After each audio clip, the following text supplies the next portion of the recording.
ശ്രീലങ്കൻ ടീമിനെതിരെ 43 റൺസിന്റെ വിജയമാണ് ഇന്ന് ഇന്ത്യ സ്വന്തമാക്കിയത്. ഇന്നത്തെ മത്സരത്തിൽ അടിച്ചു കളിച്ചത് സൂര്യകുമാറാണ്.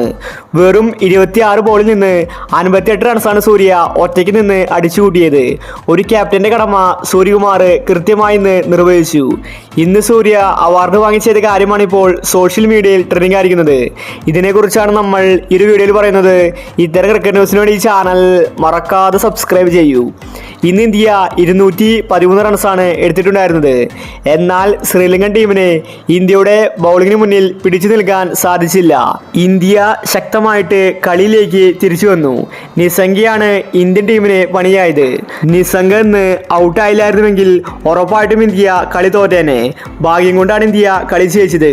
ശ്രീലങ്ക ഇന്ത്യൻ ടീമിനെ ശരിക്ക് വെള്ളം കുടിപ്പിച്ചു. ഇന്നത്തെ മത്സരത്തിൽ സഞ്ജു സാംസൺ കളിച്ചിട്ടുണ്ടായിരുന്നില്ല. പ്രാക്ടീസിൽ ഗൗതം ഗംഭീർ അടക്കം എല്ലാവരും സഞ്ജുവിന് നല്ല രീതിയിൽ പരിശീലനം കൊടുത്തിട്ടുണ്ടായിരുന്നു. എന്നാൽ മത്സരം തുടങ്ങിയപ്പോൾ സഞ്ജു പ്ലേയിങ് ലെവലിൽ നിന്ന് പുറത്തായിരുന്നു. സൂര്യകുമാർ ഇന്ന് മാൻ ഓഫ് ദി മാച്ച് വാങ്ങി. ആ ഒരു അവാർഡ് സഞ്ജുവിനാണ് കൊടുത്തിട്ടുണ്ടായിരുന്നത്. സൂര്യയ്ക്ക് സഞ്ജു ഇറങ്ങാത്തത് കൊണ്ട് വലിയ രീതിയിലുള്ള വിഷമം ഉണ്ടായിരുന്നു. പ്ലേയിങ് ലെവനിൽ അവസരം കിട്ടാത്ത സഞ്ജുവിന് സൂര്യകുമാർ തൻ്റെ അവാർഡ് കൊടുത്തു. ഇതുകൊണ്ട് തന്നെ സൂര്യകുമാർ പ്രേക്ഷകരുടെ ഇടയിൽ കയ്യടി നേടി. സഞ്ജു മികച്ചൊരു പ്രതിഭയുള്ള കളിക്കാരനാണ്. പക്ഷേ ഇന്ത്യൻ ടീം സഞ്ജുവിനെ കളിപ്പിക്കുന്നില്ല. ഇന്നത്തെ മത്സരത്തിൽ സഞ്ജു ആയിരുന്നു സോഷ്യൽ മീഡിയയിൽ ട്രെൻഡിംഗ് ആയിട്ടുണ്ടായിരുന്നത്.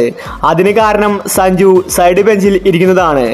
എത്ര അവസരം കിട്ടിയാലും സഞ്ജുവിനെ പ്ലേയിങ് ലെവനിൽ ഇറക്കുന്നില്ല. സഞ്ജുവിനെ പേരിന് മാത്രമാണ് സ്ക്വാഡിൽ എടുക്കുന്നത്. ഒരുപാട് സീരീസിൽ നമ്മൾ ഇത് കണ്ടതാണ്. എന്തുകൊണ്ടാണ് BCCI ഇങ്ങനെ ചെയ്യുന്നതെന്ന് വ്യക്തമല്ല. ഇനി ശ്രീലങ്കൻ T20യിൽ സഞ്ജുവിന് കളിക്കാൻ അവസരം കിട്ടുമോ എന്നത് നോക്കി തന്നെ കാണേണ്ടി വരും. ഏകദിനത്തിൽ സഞ്ജുവിനെ എടുത്തിട്ടില്ല. സൂര്യ തനിക്ക് കിട്ടിയ മാൻ ഓഫ് ദി മാച്ച് സഞ്ജുവിന് നേടിയപ്പോൾ എല്ലാവർക്കും ഹാപ്പിയായി. അപ്പോൾ ഇത്തരം ക്രിക്കറ്റ് ന്യൂസിന് വേണ്ടി ഈ ചാനൽ മറക്കാതെ സബ്സ്ക്രൈബ് ചെയ്യൂ.